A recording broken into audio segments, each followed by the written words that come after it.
কাটিগড়া কাতিরাইল সিদ্দিপুর সিদ্ধেশ্বর এবং খানজালা চিল্লা এলাকায় প্রায় 1500 পরিবার চরম সংকটে রয়েছে জল সরবরাহ প্রকল্প পরিচালন কমিটির কর্মকর্তারা জানান, ট্রান্সফরমার বিকলের ফলে পুরো এলাকায় তীব্র পানীয় জলের সংকট দেখা দেওয়ায় আশঙ্কা সৃষ্টি হয়েছে। পরিস্থিতির গুরুত্ব বিবেচনা করে কাটিগড়ার বিধায়ক কমলাক্ষ দে পুরকায়স্থের হস্তক্ষেপের কামনা করেছেন তারা।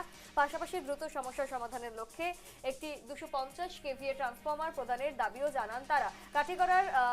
কাটিগড়া ট্রান্সফরমার বিকল পিএইচই এবং তার জেরে অনির্দিষ্টকালের জন্য বন্ধ পানীয় জল সরবরাহ। অবিলম্বে বিধায়ক কমলাক্ষ দে পুরকায়স্থের দৃষ্টি আকর্ষণ করেছেন তারা।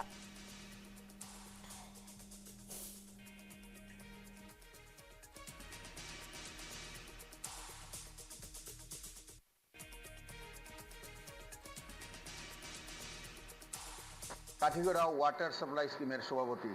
আজ এক বিশেষ কারণে আপনাদের অবগতির জন্য আমি আজ এখানে এসেছি এবং আমার সঙ্গে বুলাগিরি ওয়াটার সাপ্লাই, কাতিরাইল ওয়াটার সাপ্লাই, চিল্লা কাঠিগড়া ওয়াটার সাপ্লাই এবং কাঠিগড়া ওয়াটার সাপ্লাই সব ওয়াটার সাপ্লাইয়ের একসঙ্গে জড়িত হয়ে আইতেছি যে এক ট্রান্সফারের মাধ্যমেই আমরা এই 4টা স্কিম এতদিন ধরে চলে আসছে। এইটা সিদ্ধেশ্বর শ্মশান কালীবাড়ি রোডের পাশে অবস্থিত।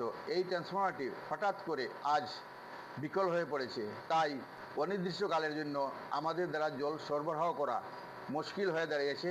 তবে আমরা যতটুকু পারি চেষ্টা করছি এবং আমাদের ঊর্ধ্বতন কর্তৃপক্ষের সঙ্গেও আমরা আলাপ আলোচনা চালিয়ে যাচ্ছি। যত তাড়াতাড়ি সম্ভব এইটার ব্যবস্থা করিয়া দিলে আমরা জল সরবরাহ করতে পারি।